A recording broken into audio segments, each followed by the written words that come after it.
Ancient literature. In Telugu literature, the period before Nannaya is called the pre-Nannaya era.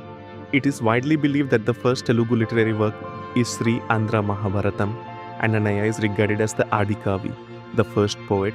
However, literary historians strongly believe that such a highly developed literary work could not have appeared suddenly, and that some literary tradition must have existed earlier, since no written literary works or concrete evidence from that earlier period have been found. Nannaya is accepted as the pioneer of Telugu literature, and the time before him is referred to as the pre-Nannaya period. There are no completely satisfactory or decisive sources to determine the exact origin of the Telugu language. However, in the Prakrit anthology 𝗧𝗧 compiled during the rule of the Satavahana kings in the 1st century BCE, the earliest Telugu words were found. Therefore, it can be concluded that Telugu-speaking people lived in the region between the Krishna and Godavari rivers, even before the arrival of the Satavahana dynasty. The original ancestors of the Telugu language are considered to be the Yanadi people. According to archaeological research, the antiquity of the Telugu language dates back about 2400 years. The history of the Proto-Dravidian languages can be traced back several centuries before Christ. However, the history of Telugu can be determined based on evidence available from around the 6th century CE. The earliest clear Telugu inscription belongs to the 7th century CE. The earliest Telugu word found in inscriptions is Nagabu.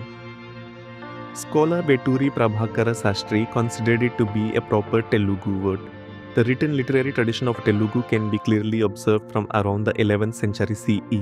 First Telugu inscription from the 6th century CE, several inscriptions written completely in Telugu have been found in Andhra Pradesh. Among them, the Kalamala inscription is considered the earliest.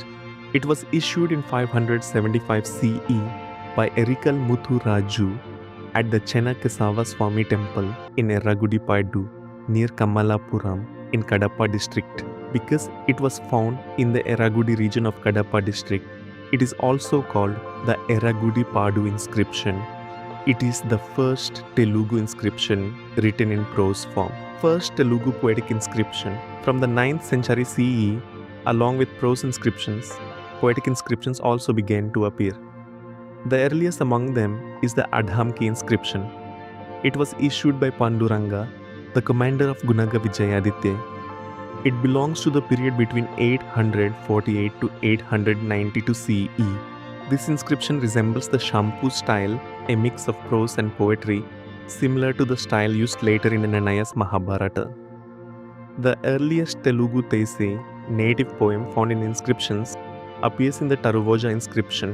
It describes Panduranga's bravery, victories, and charitable deeds.